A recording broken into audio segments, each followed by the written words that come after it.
صفحہ نمبر 44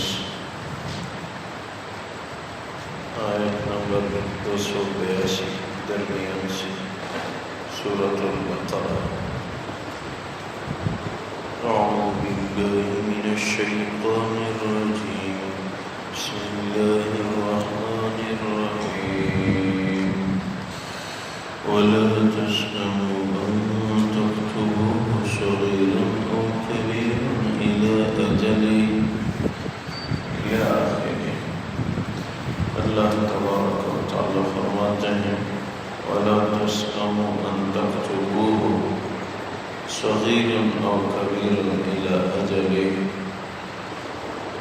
آپ لوگ تنگ نہ ہوں معاملے کے لکھائی سے، چاہے وہ چھوٹا معاملہ ہو یا بڑا، ایک وقت معین تک۔ ذالکم اقسط عند اللہ واقوم للشہادہ، یہ لکھائی معاملات کی اللہ کے ہاں بہت منصفانہ انداز ہے اور گواہی کو مضبوط کرنے کا طریقہ ہے۔ وَأَدْنَىٰ أَلَّا تَرْتَابُوا، اور لکھائی کا بڑا فائدہ یہ ہے کہ شک و شبہ نہیں رہے گا۔ إِلَّا تَكُونَ تِجَارَةً حَاضِرَةً تُدِيرُونَهَا بَيْنَكُمْ، اس وقت نہ لکھنے کی گنجائش ہے جب ایک چیز بیچی جا رہے ہو، آمنے سامنے دست بدست چیز بیچی جا رہی ہو۔ فَلَيْسَ عَلَيْكُمْ جُنَاحٌ أَلَّا تَكْتُبُوهَا، اس وقت کوئی گناہ نہیں ہے اگر آپ لوگ نہ لکھیں۔ وَأَشْهِدُوا إِذَا تَبَايَعْتُمْ، گواہ بنا لینا جب خرید و فروخت کا کوئی بڑا معاملہ ہو۔ وَلَا يُضَارَّ كَاتِبٌ وَلَا شَهِيدٌ، کوئی ضرر نہ دے خریدنے والے یا فروخت کرنے والے کو، لکھائی کرنے والا یا گواہی دینے والا۔ وَإِن تَفْعَلُوا فَإِنَّهُ فُسُوقٌ بِكُمْ، اگر ضرر دیا ان دونوں میں سے کسی ایک کو تو یہ اللہ کے احکام کی بغاوت ہے۔ وَاتَّقُوا اللَّهَ وَيُعَلِّمُكُمُ اللَّهُ، اللہ سے ڈرتے رہو، اللہ یہ طریقہ تمہیں سکھا رہے ہیں۔ وَاللَّهُ بِكُلِّ شَيْءٍ عَلِيمٌ، اللہ تبارک و تعالی ہر چیز پہ علم رکھنے والے ہیں۔ اللہ تبارک و تعالی آیت شریفہ کے اس حصہ میں بھی معاملات کو درست رکھنے کا حکم فرما رہے ہیں۔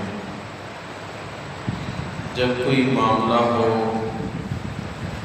اور آنن فانن دست بدست ادائیگی نہ ہو تو اس میں معاملہ لکھوانا بہت ضروری ہے۔ اگر دست بدست کوئی چیز خریدنی ہے، فروخت کرنی ہے، چیز دے دی، پیسے لیے، اس کو اگر نہ بھی لکھایا تو کوئی حرج نہیں۔ یا کسی بڑے معاملے میں اگر آپ لوگ گواہ طلب کریں تو یہ بھی شریعت کا ایک حکم ہے اور اچھی بات ہے، تاکہ بعد میں ندامت اور خطرات سے محفوظ ہو۔ لکھنے والے اور گواہی دینے والے کو چاہیے کہ خریدنے یا فروخت کرنے والوں کو ضرر نہ دیں، جیسی بات تھی اسی طرح لکھیں اور اسی طرح گواہی دیں۔ اور اگر کسی نے، کاتب نے یا گواہ نے خریدنے فروخت کرنے والوں کو تکلیف دی تو یہ فسق ہے، اللہ کے حکم سے بغاوت ہے، اور اللہ کے حکم سے بغاوت گناہ اور جرم ہے۔ اللہ سے ڈرو۔ یہ معاملات کی لکھائی یہ اللہ لوگوں کو سمجھا رہے ہیں، سکھا رہے ہیں، کیونکہ اللہ تبارک و تعالی ہر چیز کا علم رکھتے ہیں کہ بعد میں کیا ہونے والا ہے۔ گواہی اور لکھائی معاملات میں شریعت کا ایک خاص حکم ہے، اس کا خیال رکھنا چاہیے۔ لیکن یہ گواہی خریدنے بیچنے کے معاملات میں ہے یا صلح کے معاملات میں ہے، احسان اور ہمدردی کے معاملات میں گواہی ضروری نہیں، بلکہ عدم شہادت اعتماد کرنا چاہیے۔ تاریخ کی کتابوں میں لکھا ہے افغانستان اور اس کے ارد گرد کے ریاستوں میں قحط کا زمانہ آیا تو لوگ نقل مکانی کرنے لگے، یہاں تک کہ یہ جو KPK کا علاقہ ہے، اس میں آج بھی بخارا، سمرقند، نشاپور کے مہاجر مستقل پاکستانی قوم کی حیثیت سے رہ رہے ہیں، ایسے لوگ موجود ہیں ابھی بھی۔ یہ وہاں کے علاقوں سے ہجرت کر کے آئے ہیں۔ اللہ کی ایک عجیب شان ہے، جب علم کا یہ تیسرا دور اس پہ نقصان اور علمی انداز کا خاتمہ ہوا، بخارا، سمرقند، نشاپور، یہ علم کا تیسرا دور تھا۔ مکہ مکرمہ، مدینہ منورہ، طائف، حجاز مقدس کی سرزمین میں صحابہ کرام موجود تھے، یہ علم کا پہلا دور۔ بصرہ، کوفہ، بغداد، تبع تابعین اور تبع تابعین کا دور، یہ دوسرا دور۔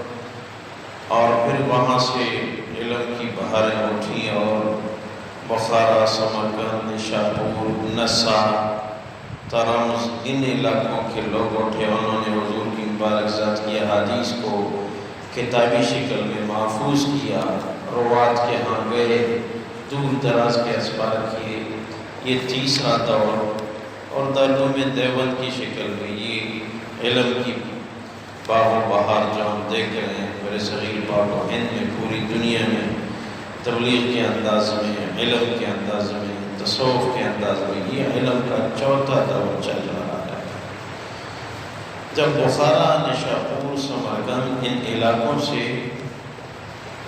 علمی زوال ہوا تو جو علمی خاندانوں کے لوگ تھے اور وہ اس بات پہ افسوس کرنے لگے یہاں علم کو زوال کیوں ہوا۔ اللہ کی ایک عجیب شان ہے، تاریخ کے اوراق گواہ ہیں کہ وہاں پہ ایک قحط آیا، لوگ مجبور ہو گئے اور بہت سارے لوگ بھوک پیاس کی وجہ سے مرنے لگے، تو لوگوں نے وہاں سے ہجرت کی اور ان علاقوں میں آئے جہاں آج چوتھا علمی دور چل رہا ہے۔ جن کو دلی خواہش ہوئی علم کا زوال کیوں ہوا، وہاں قحط آیا، وہاں سے انہوں نے ہجرت کی، اور جہاں چوتھا دور رونما ہوا تو اس کے آس پاس وہ لوگ رہنے لگے۔ جو حقیقی طالب ہوتا ہے اللہ اس کو محروم نہیں کرتے۔ تو انہی علاقوں میں ایک علاقے کے لوگ ہجرت کرنے لگے اور سمرقند کے علاقے میں آئے۔ اس زمانے میں سمرقند کا جو گورنر تھا اس کے پاس یہ لوگ آئے، ایک عورت، کچھ بچے اس کے ساتھ۔ کسی نے کہا کہ سمرقند کے گورنر کے پاس آپ چلی جائیں، آپ کو پناہ مل جائے گی اور آپ کی خدمت ہوگی۔ وہ شام کے وقت گورنر کے دفتر پہ حاضر ہوئی، لوگوں نے کہا وہ تو ہے نہیں، کہیں گیا ہوا ہے۔ وہ وہاں ہی بیٹھی رہی۔ آدھی رات کو جب وہ واپس آیا تو اس نے پوچھا یہ کون ہے، تو بتایا گیا۔ اس عورت کو بلایا، عورت بتانے لگی میں ایک بیوہ ہوں، میری یہ بچے ہیں، بھوکے پیاسے، ہم دور دراز کا سفر کر کے آپ کے یہاں آئے ہیں، ہمیں پناہ دیں، اور سب سے بڑی بات یہ کہ میں سید خاندان کی ہوں، اگر آپ نے ہماری خدمت کی تو آپ کو بہت بڑا اجر ملے گا، ہم سید خاندان کے لوگ ہیں۔ تو گورنر نے کہا کہ اس پہ گواہ پیش کرو کہ آپ سید خاندان کی ہیں۔ تو میں آپ کو خادم اور کھانے پینے رہائش کا انتظام کروں گا۔ وہ ناراض ہو گئی، ادھر میرے پاس گواہ کون ہے، میں گواہ کہاں سے لے؟ وہ نکل گئی، آدھی رات کو وہاں سے نکلی اور آگے چل پڑی۔ کسی آدمی نے اس کو کہا کہ وہ آگے مجوسی کا گھر ہے لیکن بڑا سخی آدمی ہے، ان کے پاس چلی جاؤ۔ اور اپنے بچوں کو ساتھ لے کے وہ مجوسی کے گھر پہ پہنچی، اس کا دروازہ کھٹکھٹایا کہ ہم ایسے دور دراز سے آئے ہیں گورنر وقت کے پاس، سمرقند کے گورنر کے پاس، لیکن وہ کہہ رہا ہے کہ گواہ لے آؤ۔ گواہ ہمارے پاس کدھر ہے؟ آپ نے سنا کہ آپ ایک سخی آدمی ہیں، ہم بے سہارا ہیں۔ تو اس نے کہا آؤ میرے گھر رہو، کھانے پینے کا انتظام میرے ذمہ ہے، جو میں کہوں گا آپ لوگوں کو بھی کھلاؤں گا۔ ادھر ہی انہوں نے کمرہ دیا اور وہ رہنے لگے ایک طرف، ان کو کھلانے لگے، وہ کھانا کھلایا، رات کی جگہ دی۔ گورنر وقت نے سو کے خواب دیکھا، ایک بہت بڑا محل ہے جنت میں، حضور اقدس صلی اللہ علیہ وسلم کی مبارک ذات اندر کھڑے ہیں۔ گورنر جا رہا ہے اس محل میں داخل ہونے کے لیے، حضور کی مبارک ذات اندر کھڑے ہیں، دروازہ بند ہے۔ اس نے پکارا کہ میرے نبی میں آ سکتا ہوں؟ حضور اقدس صلی اللہ علیہ وسلم نے خواب میں ارشاد فرمایا کہ آپ گواہ لے آئیں کہ آپ اس کے مستحق ہیں۔ جیسے میری بچی آئی تھی، آپ گواہ مانگتے تھے تو مجھے گواہ لے آؤ، آپ بھی دو گواہ لیں تو ٹھیک ہے، آپ کو داخلہ دیں گے۔ تو وہ جب خواب سے اٹھا تو اپنے فوجیوں کو اور خود بھی بھاگنے لگا، دوڑنے لگا، کدھر ہے وہ مہمان، وہ عورت کدھر ہے؟ وہ مشکل کسی نے کہا وہ مجوسی کے گھر میں پناہ لے چکی ہے، جا کے مجوسی کے پاس گئے، مجوسی کو کہا یہ میرے مہمان ہیں، یہ مجھے دے دینا۔ اس نے کہا نہیں، یہ میرے مہمان۔ بہت اصرار ہوا، گورنر وقت نے زور اور قوت آزمائی کی، اس نے کہا نہیں یہ میرے مہمان ہیں، جب وہ خود نہیں جا رہے تو آپ کیسے زبردستی لے جا رہے ہیں؟ جب دونوں کی باتوں میں اصرار ہوا تو معلوم ہوا کہ دونوں نے یہی خواب دیکھا تھا۔ مجوسی کہنے لگا کہ میں نے حضور اقدس صلی اللہ علیہ وسلم کی مبارک ذات کو خواب میں دیکھا، اس نے مجھے فرمایا کہ آپ نے میری بچی کو سنبھالا ہے تو آپ ایمان کیوں نہیں لاتے کہ آپ کو جنت مل جائے؟ تو میں جیسی نیند سے جاگا ہوں، میں نے فوراً غسل کر کے میں نے کلمہ پڑھا ہے، میں مسلمان ہو گیا ہوں، یہ مہمان کبھی بھی میں نہیں دے سکتا۔ ان کو اختیار دیا گیا، انہوں نے کہا بس ہم ادھر ہی سے۔ بہرحال میں عرض کر رہا تھا، معاملات میں تو شہادت شرط ہے، لیکن ایثار اور ہمدردی میں شہادت کا نہ ہونا بہتر ہے۔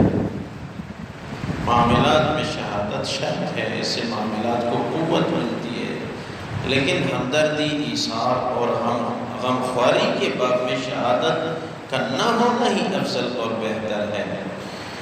اللہ تبارک و تعالی معاملات کی تعلیم دے رہے ہیں، وَلَا تَسْأَمُوا أَن تَكْتُبُوهُ صَغِيرًا أَوْ كَبِيرًا إِلَىٰ أَجَلٍ۔ آپ لوگ کتابت سے تنگ دل نہ ہو، چاہے معاملہ مدت کا چھوٹا ہو یا بڑا۔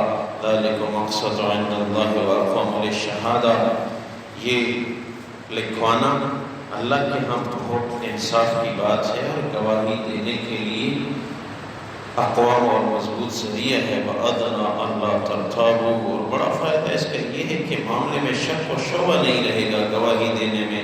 إِلَّا أَن تَكُونَ تِجَارَةً حَاضِرَةً تُدِيرُونَهَا بَيْنَكُمْ، ہاں وہاں لکھ لکھائی کی ضرورت نہیں ہے، جہاں تجارتی معاملے میں کوئی دست بدست کوئی چیز بیچ کے دیں اور پیسے لیں۔ وَلَيْسَ عَلَيْكُمْ جُنَاحٌ أَلَّا تَكْتُبُوهَا، وہاں کوئی گناہ نہیں اگر آپ لوگ نہ لکھائیں۔ وَأَشْهِدُوا إِذَا تَبَايَعْتُمْ، جب خرید و فروخت کا بڑا معاملہ ہو تو گواہ بنا لینا. ولا یضار کاتب ولا شہید، کاتب اور گواہ خرید و فروخت کرنے والوں کو ضرر نہ پہنچائے. وَإِن تَفْعَلُوا فَإِنَّهُ فُسُوقٌ بِكُمْ، اگر انہوں نے ایسے کیا تو یہ اللہ کے حکم کی بغاوت ہے. وَاتَّقُوا اللَّهَ وَيُعَلِّمُكُمُ اللَّهُ، اللہ سے ڈرتے رہو، اللہ معاملات کی تعلیم تمہیں دے رہے ہیں. وَاللَّهُ بِكُلِّ شَيْءٍ عَلِيمٌ، اللہ تبارک و تعالی ہر چیز پہ علم رکھنے والے ہیں. اے اللہ اپنی بارگاہ میں قبول فرما، خلوص الہیت نصیب فرما، اعمال صالحہ کی توفیق عنایت فرما، ہمارے معاملات کو درست فرما، شریعت کے مطابق بنا، پریشانیاں دور فرما، ہم سب کی مغفرت فرما. اے اللہ آخری خاتمہ بالخیر عنایت فرما. ربنا آتنا فی الدنیا حسنہ وفی الآخرۃ حسنہ وقنا عذاب النار.